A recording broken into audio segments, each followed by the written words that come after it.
Welcome to the Afterglow podcast, a space to practice Yoga Nidra informed by the ideas of Carl Jung and internal family systems.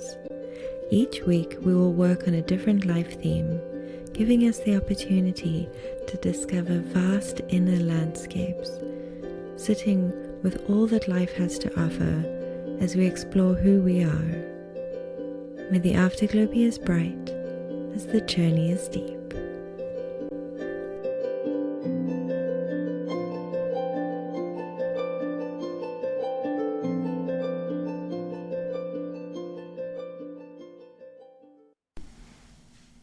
Hello and welcome to today's episode, part 1, on migraines, and it can also be used for headaches.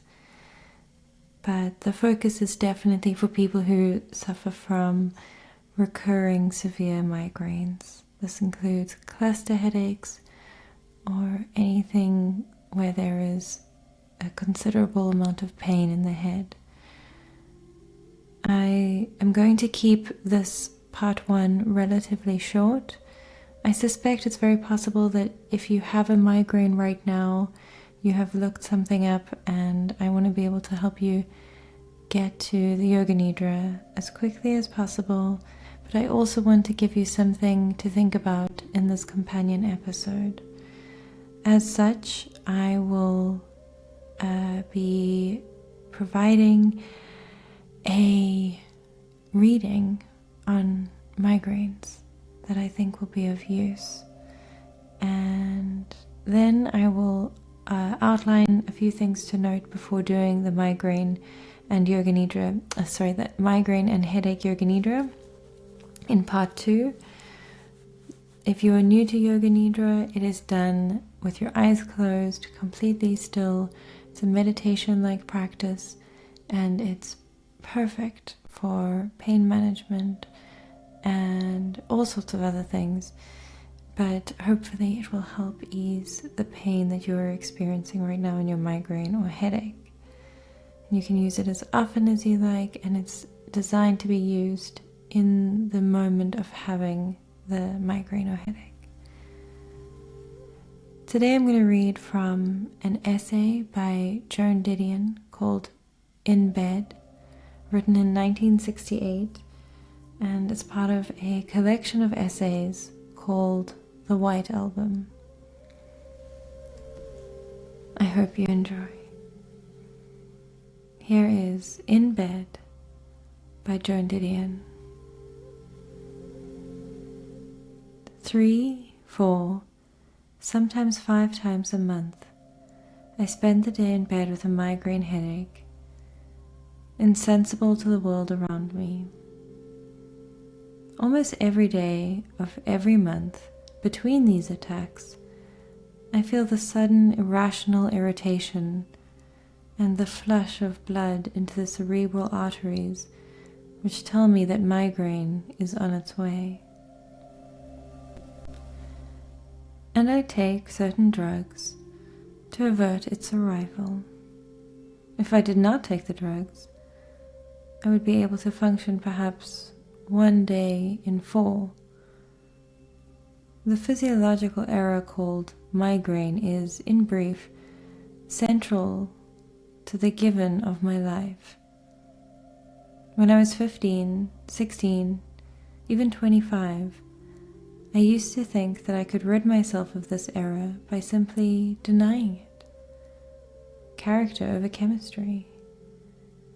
Do you have headaches sometimes? Frequently? Never? The application forms would demand check 1.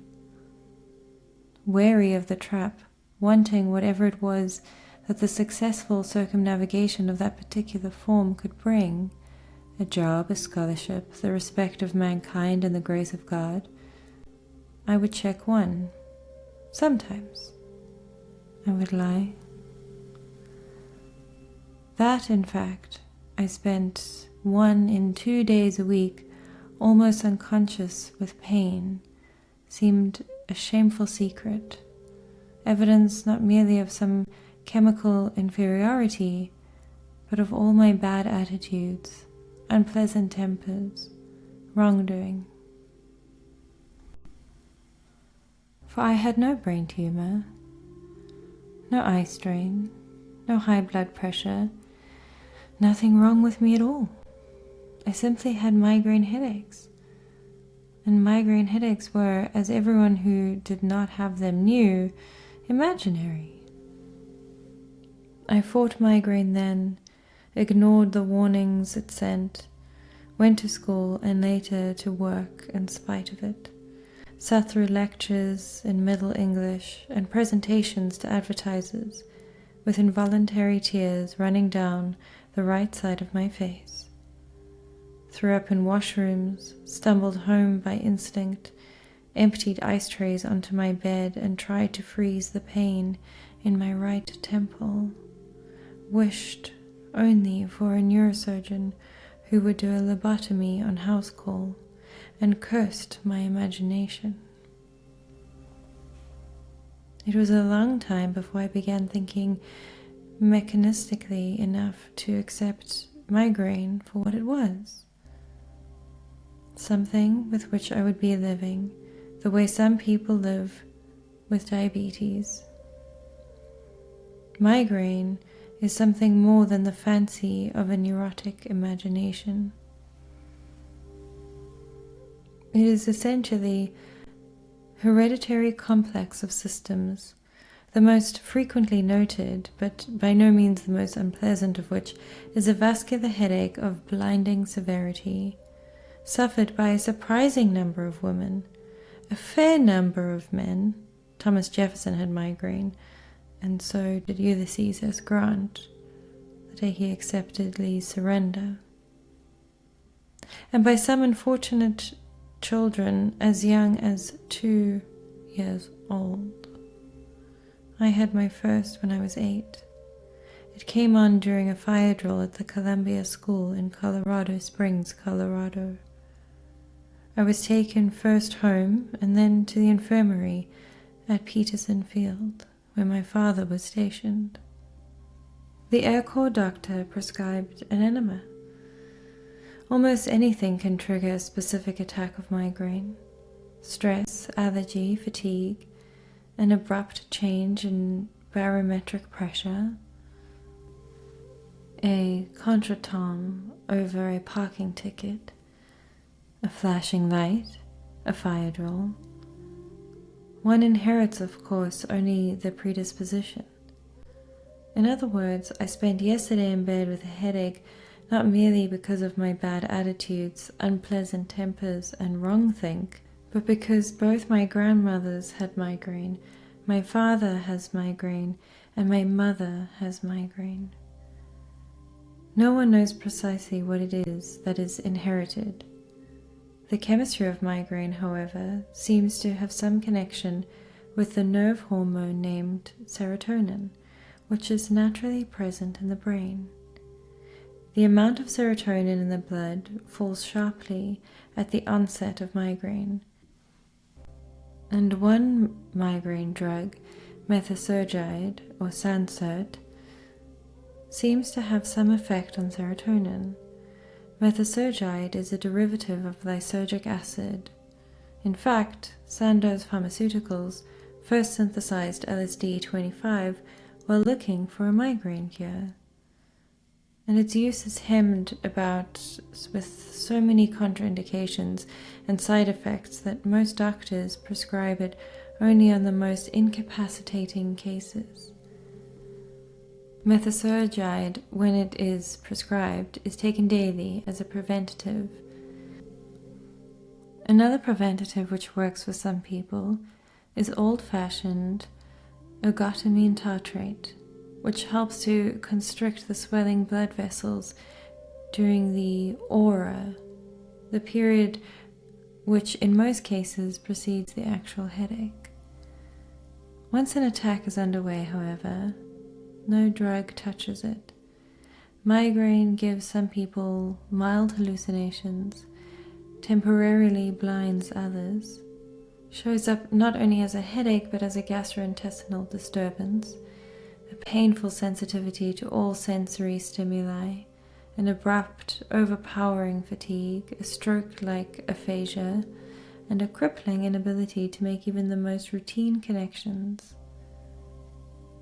When I'm in a migraine aura, for some people the aura lasts 15 minutes, for others several hours, I will drive through red lights, lose the house keys, spill whatever I'm holding, lose the ability to focus my eyes or frame coherent sentences, and generally give the appearance of being on drugs or drunk.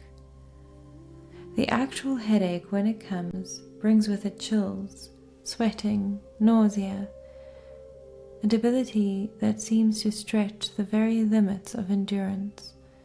That no one dies of migraine seems to some deep into an attack an ambiguous blessing.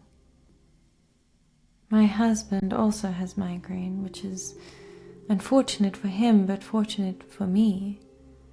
Perhaps nothing so tends to prolong an attack as the accusing eye of someone who has never had a headache. Why not take a couple of aspirin? The unafflicted will say from the doorway.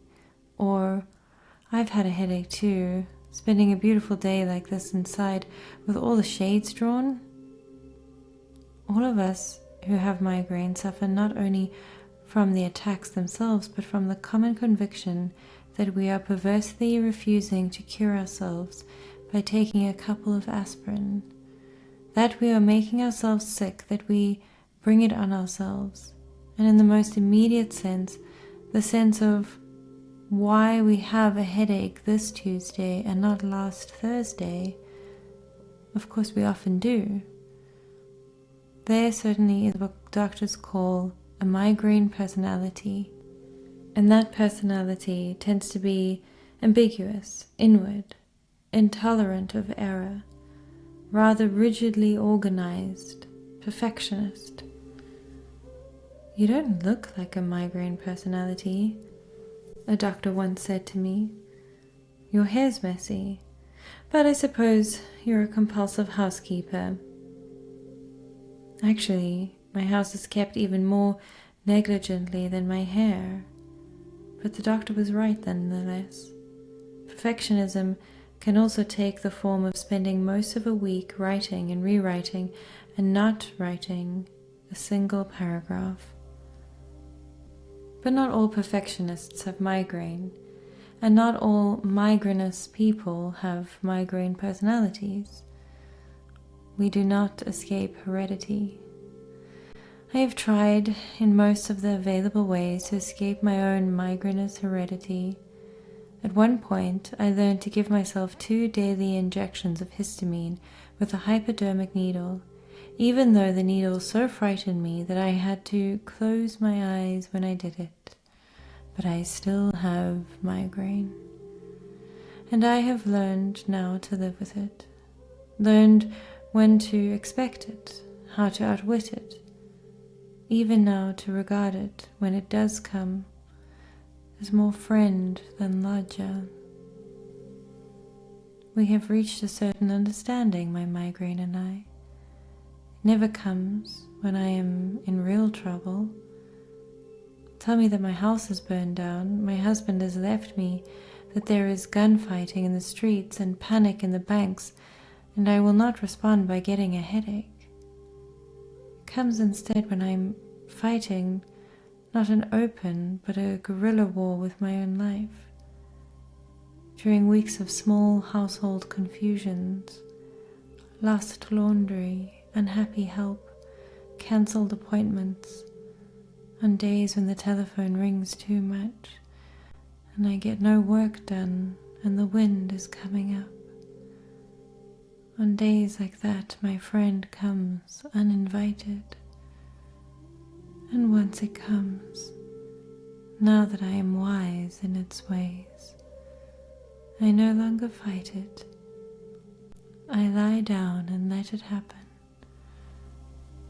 At first, every small apprehension is magnified. Every anxiety a pounding terror. Then the pain comes, and I concentrate only on that. Right there is the usefulness of migraine.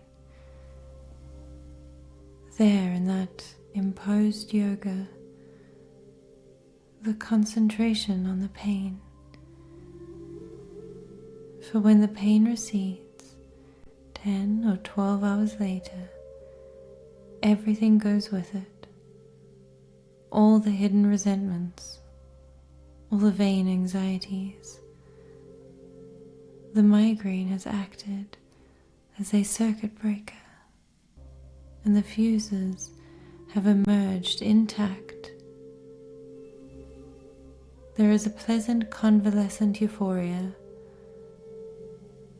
I open the windows and feel the air. Eat gratefully, sleep well. I notice the particular nature of a flower in a glass on the stair landing. I count my blessings.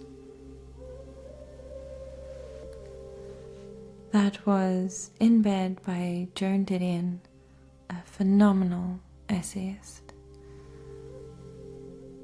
You don't need to prepare anything before doing the Yoga Nidra on migraines and headaches. It is more important that you just relax and enjoy the experience. In the Yoga Nidra, please trust your body. If anything makes your migraine increase, you don't need to continue. The goal is to help you move through and ideally past the pain, not to increase it. It is possible that emotions will rise up, that your mind presents information to you. As much as you are able, be curious if you can, and see what feelings or images your unconscious mind wants to share with you. But if it is too much, equally, just focus on the images that I suggest. Before I end part 1, I would like to share my recipe for the most hydrating, wonderful drink in the world that frequently removes everyday headaches and often decreases migraines, even if it's just a little bit.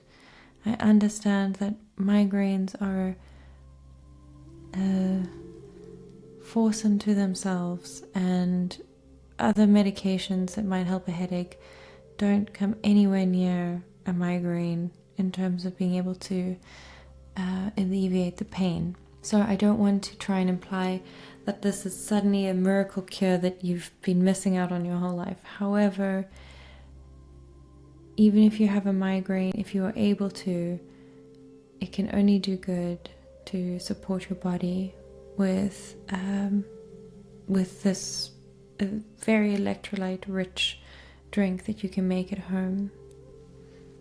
Begin by pouring a glass of water, sparkling if you have it, still is also fine. A big glass of water. Squeeze the juice of half a lemon or a whole lemon if you can handle it into the water. Add about a 1/4 teaspoon of salt. Ideally a sea salt, a Himalayan rock salt, but table salt will also do. If you don't have serving spoon measurements, a pinch, a decent pinch of salt is perfect. Give that a quick stir and drink the whole glass. A version of this drink is all over India. It is the most rewarding drink when you are hot and dehydrated. It helps stomach issues, it helps fatigue, irritability, headaches, and even nausea. I can't recommend it enough.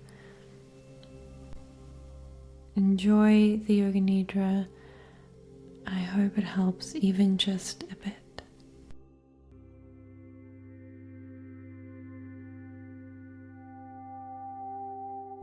Thank you for joining us for this weekly companion episode.